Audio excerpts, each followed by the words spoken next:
Should be a good one. I'm really excited for this matchup, and both accomplished players, Markus Stadter, of course, the world's top 32 2017, as well as a top 8 LISE in the same year, world semi-finalist, an absolutely amazing accomplishment there in 2016, and a really fantastic team. And this team looks a little bit familiar. If you flash back to the first match of the game, we see that Registeel, we see that Blastoise, we see the Thundurus and the Landorus, so I'm excited to see this back in action. It's a really interesting thing that always happens in Europe, where a few people come together and build a team together. That said, Leonardo also has that very impactful Registeel. Leonardo, of course, a name those of you might recognize who have been watching the previous Players' Cups. He was our finalist in Players' Cup 3, had a really long set in the finals there and showed a fantastic range of skills. But it's not just Players' Cups, top 8 at the Malmo Regionals, top 64 at Worlds, and top 64 at the EUIC in 2019 as well. So a player who's always been kind of in and out. He is the higher seed in this one at seed number 3, 8-1 in Swiss to qualify for this. So there's going to be some really tough decisions to make. There is that Galarian Moltres as well, which has featured in previous Players' Cups very, very prominently. That Regieleki that we just saw put in an absolute shift. The Grimmsnarl, the Spectre, which we didn't quite see that much of in the previous game, and I'll be curious to see how these trainers face their Registeels off and how they support them as best as possible. Yeah, we saw how much work Registeel has put in for the day, so I'm excited to see how this shakes out, especially between these two players. Of course, being able to feature a player that we saw the last time around is always fantastic. Try to see if they can take down another Players' Cup. So that being said, let's start getting into this match to see how this is going to go down. And I'm hoping for a Blastoise this time around, but I don't know if I'm going to get my wish, but I'm excited about this Pokemon. Yeah, I don't know. Blastoise when the Regieleki around is a bit of an ask. It's a tough one. But if you have an answer to the Regieleki and you can bring in the Blastoise, you know what? We've both been bamboozled. There it is. Blastoise right away in the lead for Markus. A little scary. It is going to be facing down the Regieleki from Leonardo next to the Spectre, but that Blastoise does get to hit the field with the Thundurus as its partner. I don't know how long we're going to see the Blastoise. As soon as the names came out, my German isn't phenomenal. I'm not the best at it, but I recognized Turtok and I was like, has he done it? He has, and I think it's going to be in a very kind of unique position to try and play around. But I do want to see it put in some work. I do want to see it Dynamax, or in this case Gigantamax, and show off some of those really, really impactful moves. Yeah, it is just going to take the opportunity to protect, though, not wanting Dynamax or leave itself in danger of this Regieleki here. So the Regieleki is going to target down into this. So actually, Electroweb, sorry, I know you're talking about your German. My German's even worse. But it is going to go for the Electroweb. Does get a speed drop onto that Thundurus here. Spectre not able to do much to that protected Blastoise, but does get a nice Snarl, which just going to be chipping away slowly at this Thundurus. Yeah, slow and steady, trying to win the race there for Leonardo. Spread moves, lower stats is definitely one way to go about it, with the combination Snarl and Electroweb potentially being very problematic if you can start racking up all of those debuffs to your opponent, essentially. So definitely something to think about a little bit, and we'll see exactly how this one shakes out. I'm very curious to see what this Blastoise is going to do, because it looks like it should be in a terrible, terrible position, but it's just going to sit and play the game. The Spectre not in the best position as itself. This Thundurus with the Prankster does get the opportunity to be going first, of course, with a priority. Thunder waving into the Spectre to bring its speed all the way down, but this Blastoise is finally vulnerable to a hit from this Regieleki. Does going to fire back, though, with a yawn into that slot, and the Spectre just going to be fully paralyzed for this turn. That's why the Prankster Thundurus has come back, being able to make sure that you can paralyze your opponents. They're not able to move first, or they're not able to move at all. So important, and this is kind of a slow burn, I think, from Markus, being able to set up, make sure his targeting is fine. Obviously, the Wakanberry there, very, very important in making sure that he doesn't get completely knocked out by that Regieleki, but now he gets to play it a little bit safe, and it looks like he's going back for another yawn. We've seen these kind of yawn locks. It's a very soft lock, kind of control of the board that we've seen a few times. and I'll be curious to see if he's able to get that down playing around with this Blastoise. Yes, but first, this Thundurus is going to get the opportunity to go for a taunt onto the Spectre. Of course, the Spectre can be supportive or attacking, but taunt can really shut down its move pool. Regieleki, though, going for a Volt Switch, so it's not looking to fall asleep this turn, and picking up a little bit of damage on the way out. Moltres going to be joining the field in its place, but as you were saying, that yawn lock, as you'd call it, and that Blastoise is getting the opportunity to hit into that slot again. Yeah, it can be really nasty and actually quite hard to play around in some cases, because you don't want your Pokemon to stay in and fall asleep, but you also just don't want to be switching out every turn. And the Regieleki, kind of in the upper hand there, was able to deal damage and switch out, so that's a really nice kind of adaptation. But something like this Moltres, can potentially stay on the field, can try and land some attacks, but then it'd be falling asleep. So Markus really relying on the threat of the incoming sleep to control the game a little bit more for him. I think the Spectre is doing a surprising amount, even though it's just sat on the field kind of struggling a little bit. It's still putting in a bit of a shift and trying to get some damage down, so I'm not too unimpressed with what it's been going for, and yeah, the Moltres is just forced to keep leaving the field. Yeah, as well, the Shadow Ball from that last turn was unable to pick up the Blastoise, so the Blastoise gets to stick around, be annoying, and annoying it is, firing a huge attack off into the Regieleki. It is going to be holding on thanks to the help of the Sash, but it's definitely a humongous hit. This Spectre, though, going up for the Snarl, it is going to be cleaning up the Blastoise. Get a nice little special attack boost to boot, and just doing a little bit of chip onto it. But Thunderbolt coming out just to deal some chip back. Yeah, and losing the Blastoise there, a little bit tough to take, I think, for Markus, but it did manage to get a big Hydro Cannon through. That's actually the move of choice for this Blastoise, so being able to put that down. Yes, it didn't Dynamax, we didn't get to see the Gigantamax that we like to see from it, but it was able to at least put in a bit of a shift and cause a little bit of chaos on Leonardo's side. Oh, for sure. And now this Landorus is nice and healthy hitting the field, and I can't say the same about the Pokemon on Leonardo's side here. So it is going to be an Eerie Impulse coming out from this Thundurus into the Spectre slot, not wanting it to start getting boost and dealing damage. And for its trouble, it is going to be taken out in return with a Volt Switch from that Regieleki. That slot keeps pivoting. It's like a revolving door there, and we're going to get to see the Landorus from Leonardo actually coming out into the field instead. The Landorus coming in very wise, so being able to intimidate, of course, the opposing Landorus, work through that White Herb. This is another team very, very similar to Febzies that we saw earlier, and on top of that, Markus realizing Landorus might be his win condition, setting up a Swords Dance here, but the Eerie Impulses have been landing consistently over on the Spectre, and it's able to take the Shadow Ball pretty comfortably, even after the boost that it got at the end of the last turn. Now that was a big Swords Dance there. Not only the White Herb making it so Leonardo's Landorus didn't get the Intimidate drop, but being able to get a attack boost to boot is huge, and Registeel is going to be joining the party, and we got to see a lot of this in the first game, this Registeel paired up next to this Landorus, and just how it can really capitalize off of these boosts. And it's a little bit later in the game than we got to witness the first time around, but it's still a combination that we're going to be seeing again. It's a nice setup, it's a nice little pairing to say, you know what, I can provide what Registeel needs to make up the difference. Both trainers, though, going for the Dynamax. Later in the game, we saw it turns 1 in the earlier version of this team being played. Both trainers kind of scoping out the field a little bit, buying themselves a little bit more time.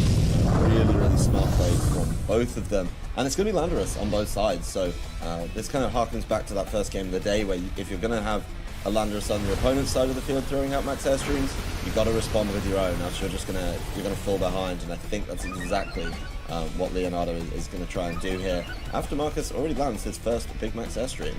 He gets a nice speed boost and gets to take out that Spectre's definitely positive, and the Registeel getting the opportunity to go before Leonardo's Landorus gets a nice Iron Defense boost, which, I mean, that's what it wants to be capitalizing off of. Leonardo getting the opportunity to finally fire back with the move of his own, though.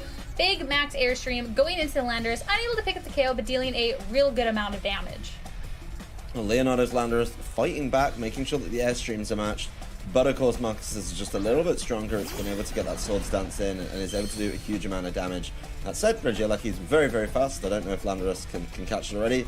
But the Regieleki really can't do very much damage to either the Registeel or the the Landorus at all. So this could kind of just be a switch to buy a little bit of time, maybe just let it go down, let it distract a little bit, while the Landorus on Leonardo's side throws out another max airstream. Be curious to see how they decide to go with their max moves on this one. Are they just going to keep trading the airstreams, or are they going to kind of allow that one to just fall by the wayside? I think if Markus gets another max airstream, Registeel is going to be a problem. It's going to be very, very fast again, and is going to be able to deal with something like that Moltres switching in, which isn't going to have any speed boosts.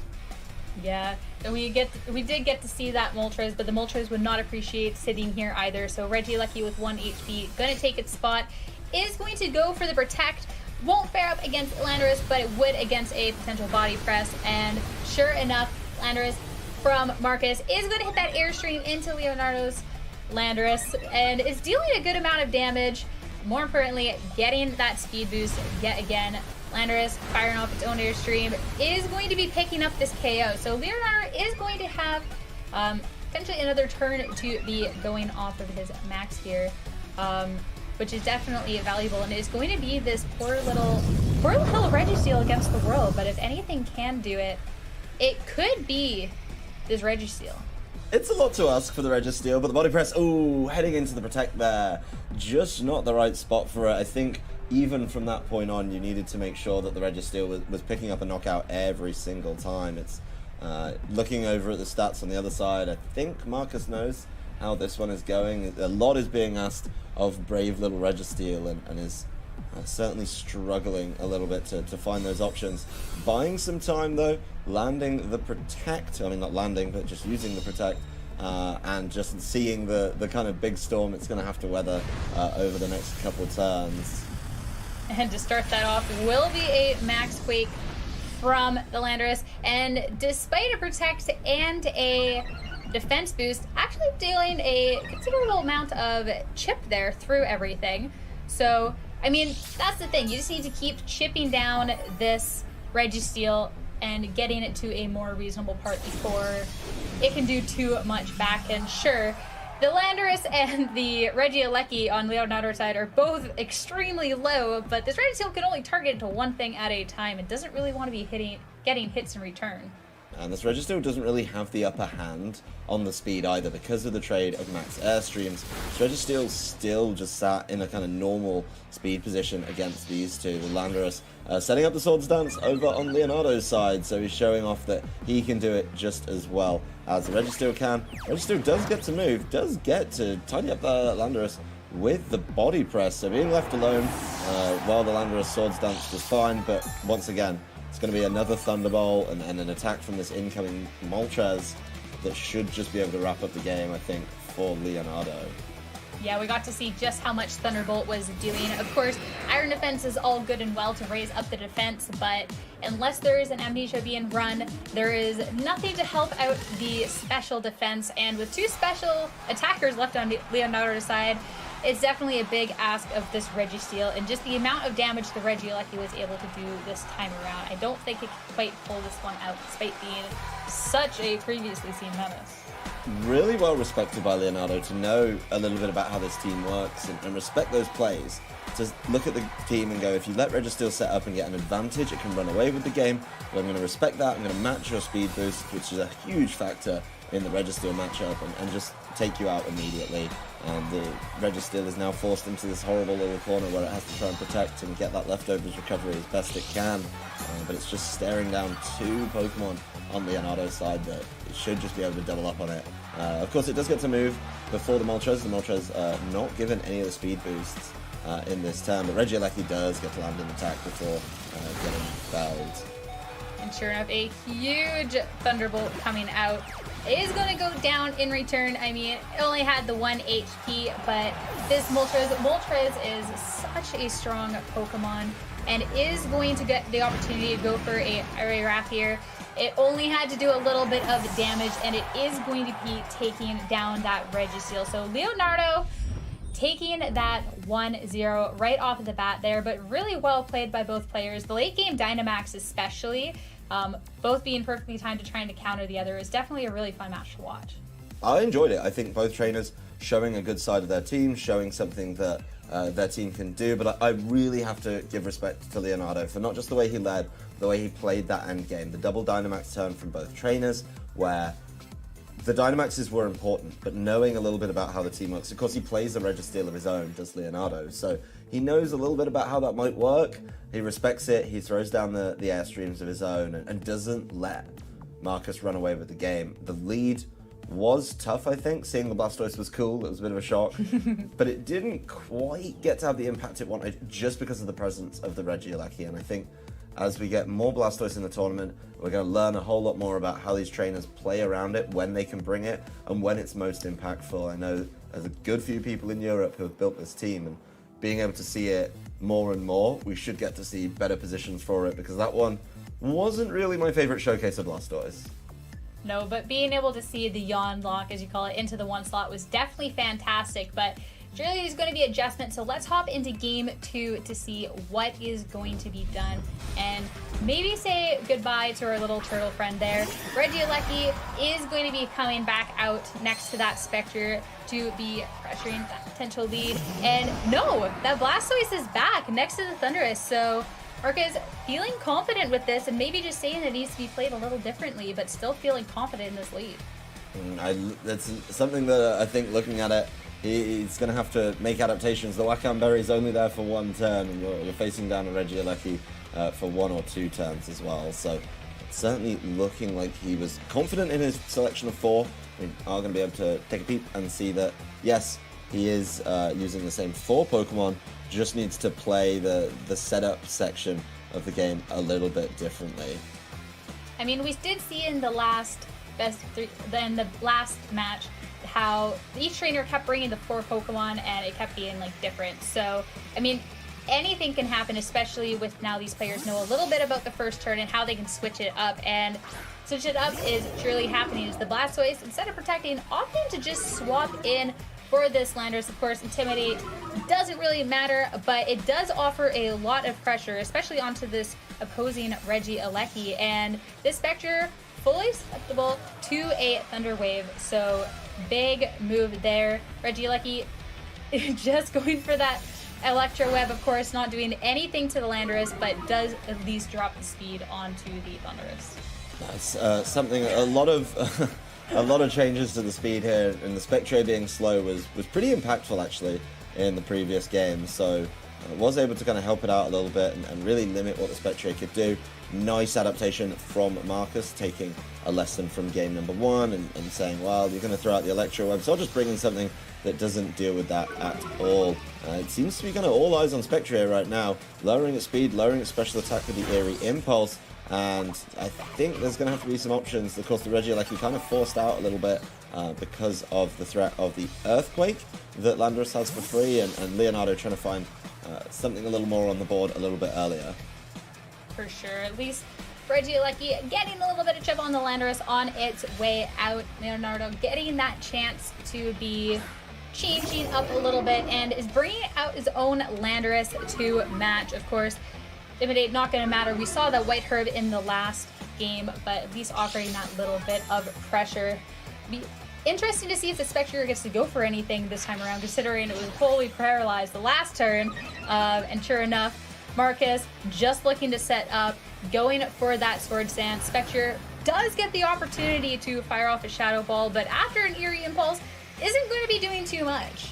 That's surprisingly weak. I mean, of course, the stats have been lowered, but I expected even a little bit more than that based on just how terrifying Spectre can be when it gets to canter away with games. We're looking right back at a similar situation that we had in game number 1, though, where Landorus and Landorus are facing each other and just have to trade these max airstreams, and it really comes down to who's able to capitalize. Looks like Leonardo doesn't want to play that game right now, though, and immediately decides to get that Regieleki back in, thinks that might be more important in the next couple turns. Yeah, Markus, though, is going to look to capitalize. I mean, that Sword Stance boost is definitely appreciated, so looking to try and capitalize off of that now and start putting some pressure on. I mean, the amount of pressure you can put with an earlier game Dynamax is definitely nice, but Leonardo does have his saves later in the game, so Markus is really going to have to make a lot of headway with this Pokemon now. Taunt coming out from the Thunderous into that Spectre, further limiting what it can do as a big Airstream comes out, catching the Regieleki on the swap in, and bringing it all the way down to its sash. Regieleki right down to the sash, but we saw in game number 1 just how much it was able to do while sitting on that sash, so it's certainly a really good item choice, and there's definitely a discussion to be had, not right now, but in future about the choice of item on Regieleki. This is a good example of why people go with the focus sash. The game's playing out a little bit differently, and just looking at it, I think Markus is in a more comfortable position. He's started up with these Airstream boosts coming through, and that's really going to help him out in the next couple of turns, especially if he wants to try and weave in this Blastoise at some point.